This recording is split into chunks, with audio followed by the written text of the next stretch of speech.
In the beginning, God created the heavens and the earth. It is the most famous sentence in history, a declaration of perfect divine architecture. But the very next verse shatters that harmony like a glass cathedral. And the earth was without form and void, and darkness was over the face of the deep. Look closer at the space between those two lines. You have been taught that this was the raw canvas of creation, a snowy static before the broadcast of light. But the original Hebrew whispers a different, more terrifying truth. The phrase used is tohu va-bohu. In every other instance in the sacred scrolls, these words are never used to describe a beginning. They are used to describe an end. In the prophecies of Isaiah and Jeremiah, tohu va-bohu appears only when God has finished a work of judgment. It describes a land reduced to ash, a city hollowed out by wrath, a wasteland where life has been extinguished. God is not the author of confusion. He does not create wreckage. He judges into it. When Genesis 1:2 says the earth became formless and empty, it isn't describing a blank slate. It is describing a crime scene. If the earth was found in a state of chaotic ruin before the first day of the week was even spoken into existence, we are forced to ask the question the world has forgotten. What happened in the gap? What catastrophic rebellion was so vast that it required the entire cosmos to be plunged into a cold, watery grave? If this was a judgment, then something or someone existed before the dust of man was ever stirred. We are walking on the remains of a forgotten civilization, a world that saw the light before the sun was born. To find the physical evidence of this ruined epoch, we do not look to the stars, but to the stones that defy explanation. If the flood was a divine purge, why does the earth still scream of a greatness we cannot explain? We are taught that history is a slow climb from caves to skyscrapers, but the architecture of the deep past tells a story of descent. Scattered across the globe are megalithic anomalies that shatter our neatly packaged timeline. In Lebanon, the trilithon of Baalbek consists of limestone blocks weighing over 800 tons, stones so gargantuan that even modern heavy-lift cranes would struggle to seat them with such precision. These are not the works of primitive copper tools and hemp ropes. In the hills of Turkey, Göbekli Tepe reveals massive carved pillars standing thousands of years before the first official city was built. These sites are the fingerprints of a pre-Adamic order, the physical manifestation of forbidden knowledge. What we call mythology is actually a collective traumatic memory of this era. The Greek titans and the Sumerian kings who reigned for tens of thousands of years are not fantasies. They are the distorted echoes of a time when the Watchers sat on thrones and reshaped the very foundations of the earth. This was a hybrid era where celestial intelligence met earthly ambition, creating a brilliance so corrupt it had to be drowned. But who were these architects? In the ancient poetry of Job, God speaks of a time when the morning stars sang together and all the sons of God shouted for joy. If Adam was the first man, then who were these B'nai Ha-Elohim already rejoicing at the foundation of the world? These beings were not metaphors, but an established heavenly hierarchy. In the cold, majestic silence of the early cosmos, they were the singers of the first anthem. The earth was never an empty house. It was a world under management, overseen by these celestial stewards. They were the Watchers, the holy guardians appointed to maintain the boundary between the divine and the material. They were the architects of a sacred order, commissioned to protect the purity of God's craftsmanship. Evidence of their presence is carved into the very memory of our species, not in glowing abstractions, but in the horrific biological reality of the Nephilim. You can see their legacy in the colossal, elongated skulls found in the Paracas region, or the accounts of the Amorites, whose height was like the height of the cedars. These were the biological fallout of a collision between dimensions, the heavy-handed signature of the Watchers written in human blood. The Book of Enoch, a text suppressed for centuries but quoted by the apostles themselves, tells of a pact of blood and shadow. Led by a prince named Semyaza, 200 of these holy sentinels gathered on the jagged, icy summit of Mount Hermon. There they swore a mutual curse, binding their immortal fates to a single, catastrophic act of treason. They decided to no longer watch, but to possess. They descended. In the cold moonlight of that primeval age, the boundary between the divine and the profane shattered.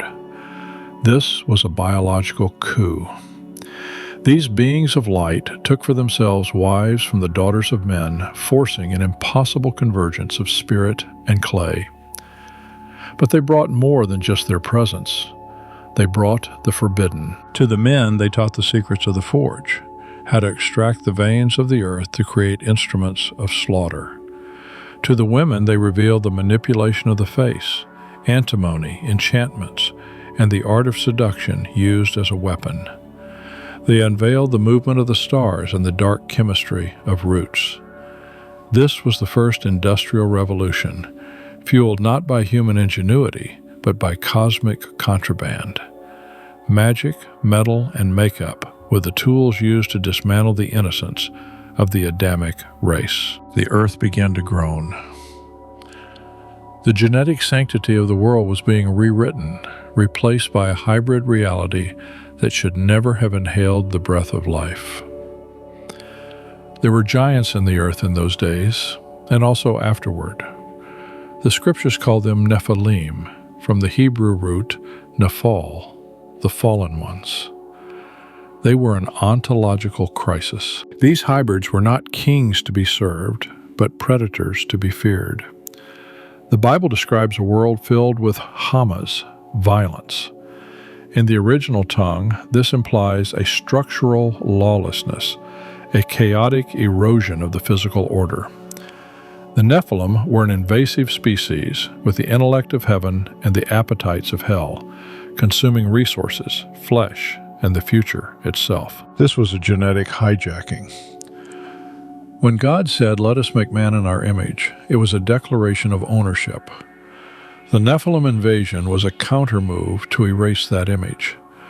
By polluting the human genome with angelic DNA, the rebellion sought to make mankind unredeemable. If every bloodline was tethered to the fallen, then the promise of a coming Savior, the seed of the woman, would have no place to be born. And God saw that the wickedness of man was great.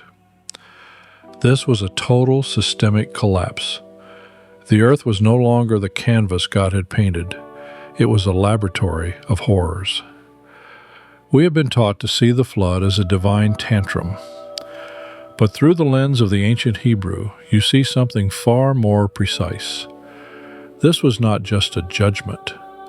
This was surgery. The text says Noah was perfect in his generations. The word is tamim. It is the same word used to describe a sacrificial lamb without blemish. It doesn't mean Noah was a man without sin. It means Noah was a man without hybridity. His bloodline was clean. In a world of genetic hijacking, Noah was the last uncorrupted vessel of pure human DNA. To save the patient, the surgeon had to excise the cancer. The Great Flood was a divine disinfection. It wasn't just rain, it was a cataclysm that tore the earth apart. The fountains of the great deep burst forth, a tectonic upheaval that swallowed cities of giants and buried the forbidden technologies of the Watchers under miles of sediment. The world before the flood didn't just die, it was liquidated. The ark was a genetic vault carrying the last remnants of an untainted creation through a sea of liquid wrath. God was resetting the clock, washing the blood from the soil. The surgical strike was complete. But to find the source of the very first rebellion, we must look beyond the giants to the heart of the first exile. Before Adam ever opened his eyes, he had already fallen. How you are fallen from heaven, O Lucifer, son of the morning. Lucifer's fall was not a garden story. It was a celestial cataclysm that shattered the cosmos before time was measured for man. He was once the seal of perfection, an anointed guardian cherub. In Ezekiel, he is described in Eden, the garden of God. But this was a primordial Eden of radiant stones, walking in the midst of fiery minerals and burning holiness. Then came the war. Proclaiming his 5 I wills, he attempted to storm the throne of the Most High. The result was a displacement that scarred the universe. Lucifer was cast down like lightning. The serpent didn't sneak into the Garden of Eden. He was an exile already there, trapped in the ruins of his own failed dominion. If the earth was without form and void, it was because it had become the debris field of a fallen archangel. Earth was his prison long before it was our home. When God reached down into the dirt of this shattered world, he wasn't just creating a gardener. He was deploying a combatant. If the earth had become a darkened ruin after the fall of Lucifer, then the creation of Adam from the dust was a calculated counterstrike. God humiliated the hierarchies of hell by shaping his champion from mud. Adam was a strategy in the flesh, designed to rule where fallen princes had failed. The mandate to subdue the earth carries a heavy military undertone. Adam was commanded to guard the garden, a term used for a sentinel on a watchtower. Eden was a beachhead, a forward operating base of heavenly order established in enemy territory. Adam was the first chosen one, tasked with expanding the borders of that sacred enclosure until the entire scarred planet reflected the glory of the Creator. But when the first man closed his eyes in death, the silence that followed seemed like the victory of entropy. The chaos of Tohu Va-Bohu reclaimed its prize, the image of God reduced to dust. Into this world stepped the last Adam. Jesus entered a biosphere spiritually scarred by the Pre-Adamic war and the Nephilim's debris. He was the life-giving spirit entering a machine that had been broken since the beginning. The confrontation in the wilderness was not a meeting of strangers. The ancient serpent saw in Christ the same radiance he had witnessed before the foundations of the world. When Christ hung on the cross, it was a cosmic surgical strike. As the sky darkened, mimicking the primordial gloom of the abyss, the light of the last Adam burned through the layers of time. His blood acted as a solvent against a curse woven into reality long before Eden. Christ reached back through the cataclysms, through the flood, through the ruins of the pre-Adamic world, and declared a finality to the chaos. The victory was tectonic. The war that began before Adam never ended, it only transitioned. We are living in the closing chapters of this cosmic narrative. The forbidden knowledge taught on Mount Hermon has merely evolved. The weapons of the fallen no longer need to manifest as giants.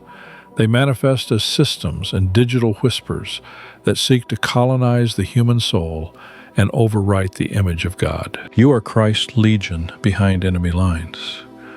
When you were told you were made in the image of the Creator, it was a tactical designation.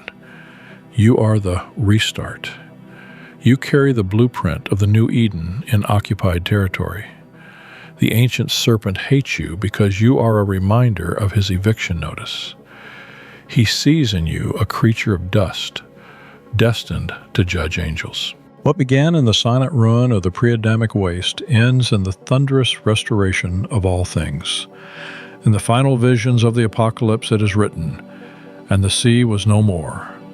The Tehom, the dark abyss of Tohu Va-Bohu, is finally evaporated. The boundary the watchers breached in malice is now bridged in love through the New Jerusalem. The tree of life, once guarded by a flaming sword, is no longer forbidden. This cosmic drama did not start with you, but it cannot finish without you. The giants have fallen. The serpent is judged. The gates of the garden stand open. The only question remains: will you remain a resident of the ruins or an heir to the restoration? Choose, for the end is only the beginning.